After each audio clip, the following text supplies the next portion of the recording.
All right, hello, civic students. It's Mrs. Kinder. I'm going to be reading International Conflicts Part 2. This is for week 5. Last week in week 4, you guys had International Conflicts Part 1 with questions 1 through 15. And today it's an extension of last week's work. We're going to continue learning about international conflicts and how the United States got involved in those. You're going to answer questions 16 through 30, so it's again 15 questions just like last week.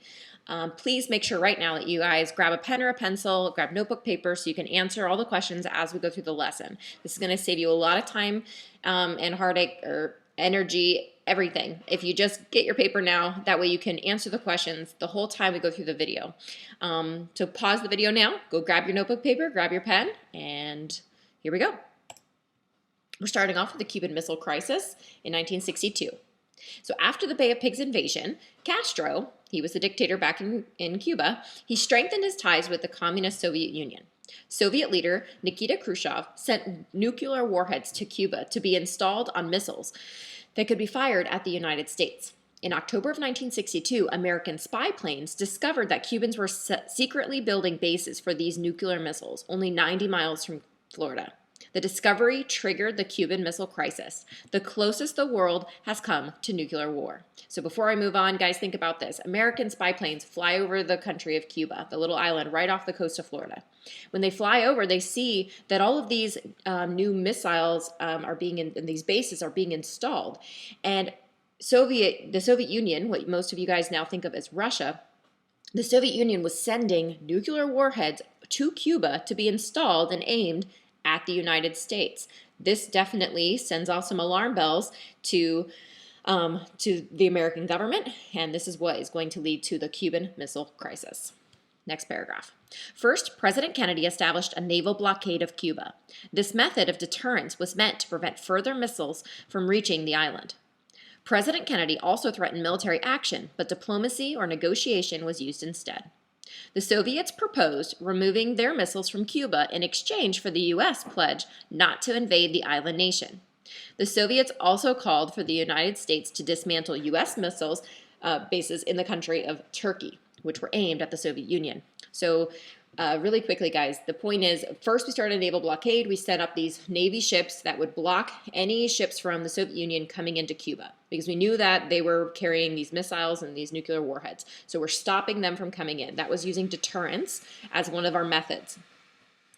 So if I highlight, the blue was the how or why we got involved in the first place. The first one here is deterrence, and then the second thing is diplomacy. So instead of having a full-on nuclear war, we just decided we're going to have a conversation about this. We are going to come up with an agreement that we can all be happy with, and it will not lead to a big nuclear war. So the U.S. says we will never invade Cuba again, and we will take away all of our missiles that are in the country of Turkey that were aimed at the Soviet Union, and in return, the Soviet Union will dismantle their missiles from the bases in Cuba. The outcome of this conflict. President Kennedy agreed to these terms, and the Soviets dismantled their missile sites in Cuba. After the short political and military standoff, the tense situation ended, and further conflict, including war, was avoided. The U.S. placed economic sanctions on Cuba, including business and travel restrictions for over 50 years after this conflict. So the third method that we used in this situation was economic sanctions. So literally until just a couple years ago, we had major economic sanctions on the country of Cuba. Now, Obama had lifted some of those where he allowed travel again, and he lifted a lot of the trade sanctions that we had on Cuba, and then I know Trump just implemented some more newer economic sanctions on Cuba again. So this is still an ongoing issue all the way back from 1962. Make sure you guys pause the video here and answer questions 16, 17, and 18. 16 says, why did the U.S. get involved in Cuba? I highlighted it up here, and it's also bolded in your reading. Number 17, what 3 methods did the U.S. use to deal with this conflict? Again, I have highlighted those in green throughout the entire video, any of the ways, the methods that we used to deal with the conflicts. And then number 18, how did this conflict end, or what was the outcome of this conflict? So a lot of times it's the description of the end of that war, the end of the conflict, or the outcome, what is the result of this event. So in this particular one, economic sanctions is technically an outcome. It's also a method. And the outcome here was that we removed our missiles from Turkey and we promised to never invade Cuba. And the Soviet Union decided to remove their missiles. These are just a reminder of the word bank you guys are to be using for your methods, what I've highlighted in green on the previous slide. So you've got 7 different options here: deterrence, isolationism, diplomacy, economic aid or humanitarian aid, military force or intervention, that might include war, making treaties or peacekeeping, and economic sanctions. So in this particular one, you guys can see we used deterrence, we used diplomacy, and we used economic sanctions. All right, the Vietnam War. This is from 1964 until 1975. That's 11 years. So after World War II, Vietnamese nationalists had fought to drive the French out of their country. I know it says air, but it's supposed to say there. Sorry for the typo. Vietnam was then divided, as Korea had been, in two. So we had North Vietnam was placed under control of a communist government led by Ho Chi Minh, and South Vietnam came under the control of a dictator named Ngo Dinh Diem. Diem refused to hold promised elections to reunite the country in 1956. South Vietnamese communists, known as the Viet Cong, reacted to Diem's refusal by launching a rebellion with the support of the Northern Vietnam. President Kennedy, he decides to send some advisors in to help South Vietnam, the South Vietnamese. American leaders felt that they were helping a friendly democracy. Now, if you didn't catch on to this, basically you've got North Communist, North Vietnam. You've got the South is supposed to be a democracy. The leader, however, Ngo Dinh Diem, he refused to hold an election, and that's part of democracy, right? And so these people who lived in the South, they're called the Viet Cong, who were friendly with the communist beliefs, and they decide they're going to join forces with the Northern Vietnamese, and they're going to try to take over the entire southern portion. Now, the U.S. was doing everything they could to eliminate communism throughout Asia, or try to not allow it to spread, so they decide to help. The U.S. decides to help the South Vietnam. So next paragraph. Again, in an effort to stop the spread of communism, the United States sent troops to Vietnam. The United States believed that if one Asian country fell to communism, then their neighbors would also fall. This is considered the domino theory. So if you guys think about dominoes, if you've ever seen maybe a video on YouTube where people will set up dominoes in a line where they're standing up, and then if you tap one on the end, all the dominoes will fall. This is why the idea of domino theory came up to be, where if one Asian country becomes communist, and then the next one will become communist, and the next one, and it'll just continue to spread like dominoes falling. The outcome of this conflict. Over the next 8 years, American troops proved unable to win the war in Vietnam. President Nixon began withdrawing U.S. troops in 1973. Nixon and Vietnam had come to a peace agreement called the Paris Peace Accords. Even though the U.S. used military force, in the end, the methods of diplomacy and peacekeeping was used to end this conflict. So in green, I've highlighted the method used. We sent in troops. And we also, in green here, we use the method of diplomacy and peacekeeping. So those are all 3 methods. And in yellow, we were not able to win the war. We had to withdraw our troops, and we ended up creating a peace agreement. Pause the video, guys, to answer question 19 with why did the U.S. get involved in Vietnam? Number 20, what 3 methods were used to deal with this conflict? And number 21, how did this conflict end, or what was the outcome? So you can pause it here, or you can pause it on the next slide that shows you guys the word bank for number 20 for the 3 methods, right? And you should be looking at how I've highlighted for you guys where it shows that the U.S. sent in troops to Vietnam. So we sent in military. We also used diplomacy, and we also used peacekeeping. Here's your word bank. These are the 7 terms that you would use for question number 20. Iran hostage crisis. Iran, 1979 until 1980.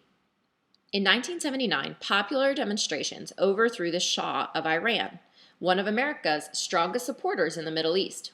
The Shah first fled to Egypt, and then he went to the United States to seek medical attention. The Iranian government responded by allowing an angry mob into their capital city of Tehran to seize the staff of the U.S. embassy there. These students held 66 U.S. citizen diplomats hostage for 444 days. That is a long time. It's over a year held in captivity. During the Iranian hostage crisis, President Carter said that the U.S. would not yield to blackmail, which meant that the U.S. was not willing to use diplomacy or negotiations to secure the release of the hostages. The outcome of this conflict. After Ronald Reagan was elected president in 1980, the method of diplomacy was used with Iran, and the hostages were released on January 20th, 1981. That happens to be the same day of the inauguration when the president swore in, the new president, Ronald Reagan. So I'm going to show you in orange here. These are some notes that you guys really need to know for your homework for this week. The homework shows different newspaper headlines, and also there's a matching section, and you need to know about this particular stuff here that's highlighted in orange. I've also highlighted for you guys the method in green that we used diplomacy with Iran. We ended up just negotiating with them and talking it through, and then they released the hostages. That is the end of the conflict. They were released. There are some cool videos on YouTube about this. Two separate ones that I put in the playlist for week 5. So if you guys are interested in knowing more about each one of these conflicts, please feel free to check out the playlist for week 5 international conflicts, because there's some good videos on here about that. If you guys would like to answer questions 22 and 23 now on your notebook paper, I would pause the video here, write in your answers. Number 22 says, what is the one method used to deal with this conflict? 23, how did this conflict end, or what was the outcome? Here's the word bank for your methods used. All right, the first Gulf War, 1990 to 1991. My brother actually participated in this one right after he finished high school. Also known as the Persian Gulf War. The military conflict began in August 1990 when Iraqi dictator Saddam Hussein invaded the oil-rich neighboring country of Kuwait. Hussein hoped that Kuwait's oil reserves would help to pay off the massive debt Iraq had recently accrued. So here is the country of Kuwait in like this kind of burgundy color here, and this is the country of Iraq where Saddam Hussein was the dictator. Saddam Hussein leaves this country with forces and troops, and he attacks this little country right here. Now, even though they're tiny, they are very wealthy because they have control of the oil fields. And this, if you own the oil fields where most of the world and globe is buying their oil from, you are definitely you're holding some very valuable land. So Saddam Hussein wants to take over all of those oil fields and just goes right in and takes over. In response to this, the United States and the United Nations Security Council demanded that Hussein withdraw Iraqi troops from Kuwait, but he refused. So Saddam Hussein's like, no, I'm not taking my troops out of Kuwait. So President George H.W. Bush, that's George Bush Sr., decided to respond with military force. He built up an impressive coalition of international forces to oppose Hussein's bold act of aggression towards Kuwait.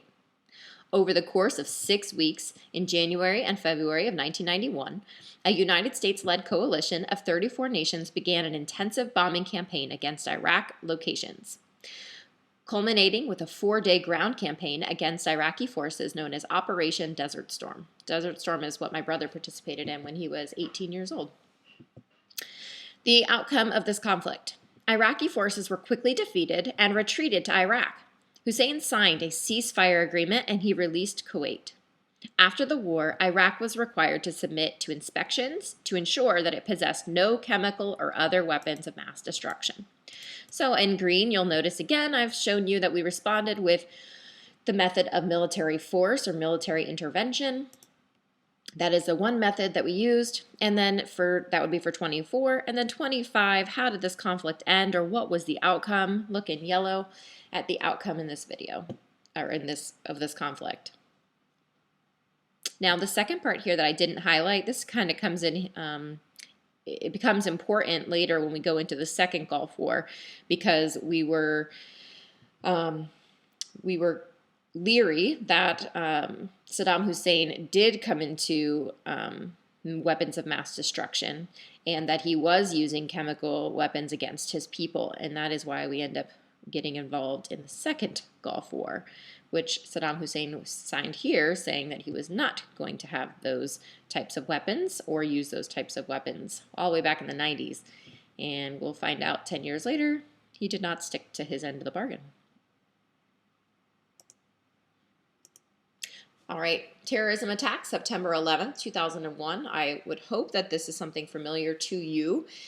because we've talked about it in school before, and we honor this day and memorialize this day of 9/11 every year.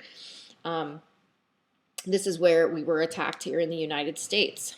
So on September 11th, 2001, terrorists hijacked or took by force 4 airplanes in the United States, and they flew them into the World Trade Center in New York City, New York, and the Pentagon in Virginia near Washington, D.C. Another plane crashed into a field in Pennsylvania. Over 3,000 Americans lost their lives as a result of this terrorist attack. The World Trade Center was a business center that included 2 110-story buildings, also known as the Twin Towers. The Pentagon is the headquarters of the U.S. military leadership. So here is an image of the Twin Towers after the 2 planes that were hijacked flew into these 2 buildings. These 2 buildings came crumbling down, and we lost a lot of Americans that day when those 2 buildings crashed. We also lost Americans from the crash into the Pentagon, which was the headquarters of the U.S. military leadership. And then the 4th plane crashed in a Pennsylvania field when the passengers took back the plane from the hijackers, and instead of it crashing into what was presumed going to be the White House was the target, they were able to crash it into a field so that it did not hit the White House. The terrorist group who did this was called Al-Qaeda, which was led by Osama bin Laden. Another group, the Taliban, who ruled most of the country of Afghanistan, allowed Al-Qaeda to live in Afghanistan and to train for the terrorist attacks on September 11, 2001. So even though the Taliban and Afghanistan, the country itself, were not 100% responsible for the attacks on 9/11, it was the terrorist group called Al-Qaeda. Our President George Bush Jr., right, the son of the other president we just talked about in the last conflict, he declares a war on terror, which basically says that we're going to come after anyone who's supporting terrorism. And so, even if you were not the terrorist group, if you are harboring the terrorists or you are supporting the terrorists who did attack us, then you are now an enemy of the United States as well. So the United States response and the outcome of this conflict. President George W. Bush declared a global war on terror. When the Taliban refused to turn over Osama bin Laden, President Bush sent U.S. forces to Afghanistan, where they overthrew Taliban rule. Osama bin Laden was later captured and killed by Navy SEALs in 2011. So that was 10 years after the September 11th, 2001 attacks, but he did eventually get captured and was killed. Additional outcomes. So another outcome of this attack on us, there was a lot of outcome here in the United States. Like, how did things change? How did domestic policy change in our country? You learned about foreign and domestic policy last week when Ms. Flanagan read it to you, or 2 weeks ago. And domestic policy changes a lot. We start tightening up our security, our airport checkpoints, and going through security at the airport became very, very strict. There's all kinds of government surveillance that's used, more so now than it was in the past, and definitely parts of our things that we used to consider, private, our privacy became more limited in comparison to what it was before the 9/11 attacks in 2001. So just to finish that out, it says additional outcomes. The war on terror also led to changes inside the United States, tighter security at U.S. airports, and the passage of the USA Patriot Act, which increased interaction between government agencies and expanded the federal government's powers of surveillance. I have highlighted for you in orange some key facts you need to know for your homework. In green is the way that we responded to this through the method of U.S. forces or military forces getting involved. And in yellow, you'll notice that it shows you the outcomes. Pause the video here to answer questions 26, 27, and 28. Here's your word bank for the methods, just in case you didn't catch it when I said it or when I highlighted it on the screen. Second Gulf War, 2003, and says until 2014. Now, I'd like to just clarify something here with the dates. The original, what we would consider the Iraq War, went from 2003 until 2011. However, when our troops actually did go back in 2014, and as of 2017, we would consider that a time of victory. So we have started withdrawing our troops from this area, from Iraq, But even though the war technically ended in 2011, we went back in 2014, and then we won in 2017, and we are withdrawing troops after that point. So let's move on to the actual event now. The Second Gulf War is also known as the Iraq War or the Operation Iraqi Freedom. This military conflict began in March of 2003 when the U.S. became suspicious of Iraqi dictator Saddam Hussein, and they believed that Hussein was creating biological and nuclear weapons, and they feared that they would be used or would end up in the hands of terrorists. First, the United States tried to use diplomacy. That didn't work. Hussein was asked to step down from power, but he refused. President Bush sent troops into Iraq to defeat Hussein through the method of military intervention. The outcome of this conflict. The Iraqi army was quickly defeated. Saddam Hussein fled, but he was later captured, tried, and executed by the new Iraqi government. Here's a newspaper clipping showing you, it says Saddam Hussein was hanged in Baghdad. Baghdad was the capital city of Iraq. And swift end to drama, troops on alert. You have to answer 29. What was one method that was used to deal with this conflict? And then what was the outcome, highlighted in yellow. Pause the video here, fill in your answers for 29 and 30. And that is it, guys. Those are all of the conflicts the United States has participated in according to what we need to cover under this state standard.